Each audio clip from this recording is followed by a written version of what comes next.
Guys welcome back to my channel. তো চলে এসেছি ছোটো মোটো আবার একটা মিনি ব্লগ নিয়ে। আজকে আমি এত সুন্দরভাবে সেজেছি, কোথায় যাব তোমরা নিশ্চয়ই গেস করে নিয়েছো ফটো ভিডিও সব দেখে আগে। তো হ্যাঁ, তো তোমরা জানো আজকে আমি আমার বান্ধবীর বিয়েতে যাব। তো আমার লুকটা কেমন লাগছে নিশ্চয়ই কমেন্ট করে জানাতে ভুলো না। আর আমি খুব সুন্দরভাবে রেডি হয়ে গেছিলাম। আজকে কিন্তু কমেন্ট করতেই হবে আমায় কেমন লাগছে। তো আজকে আমাদের সুপ্রীতির বিয়ে, আমাদের গ্রুপের মধ্যে থেকে ওর বিয়ে হয়ে গেল, সবের ফার্স্ট ওরই বিয়ে শুরু হলো। এরপরে জানি না কার কার বিয়ে হবে। তো এই আংটিটা আমরা গিফট করেছি সবাই বন্ধুরা মিলে। তো কেমন লাগছে নিশ্চয়ই কমেন্ট করে জানাও কিন্তু। আর ও যা মটা কী করবো তাও দেখে শুনে নিয়ে এসেছি ছোটো দেখে। ওকে বলেছি পড়তে, এবার ও জানি না পড়বে কিনা। তো এখানে দেখো খাওয়া দাওয়া করে চলে এসেছি শুভ দৃষ্টি দেখতে। স্টার্টার খেয়েছি, আর কিছু খাইনি। তো দেখো ওর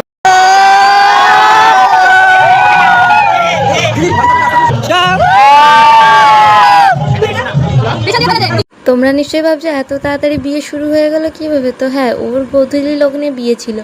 তো দেখতে পাচ্ছ ওর নাচটা জাস্ট অসাম ভাই। ও বিয়ে করতে গেছে না নাচতে গেছে, সবাই এটাই বলছিল। তো ও খুব খুশি, আজ বিয়ে করছে, সেও খুব খুশি। জিজু जब मियाँ बीबी राजी तो क्या करेगा काजी। तो हम लोग भी बहुत खुश है। দেখো এখানে তো ও বিয়ের জন্য প্রস্তুত হয়ে গেছে আর বসেই পড়েছে বিয়েতে। তো ওরা সাত পাকে ঘুরে নিচ্ছিল, তারপরে খই ছড়ানো হচ্ছিল। তো খুবই সুন্দর মুমেন্ট। তারপরে এই মুমেন্টটার জন্য তো সবাই ওয়েট করে থাকে, কিন্তু এই দাদুটাই যদি সিঁদুর পরাবে তাহলে জিজুর কি দরকার ছিল ওখানে থাকার। ঠাকুরমশাইগুলোর কি প্রবলেম আমি জানতে চাই। তারপরেই দেখো আমাদের বিয়ে কমপ্লিট, মানে আমার বান্ধবীর বিয়ে কমপ্লিট। এবার তো নাচানাচি করতে হবে বলো।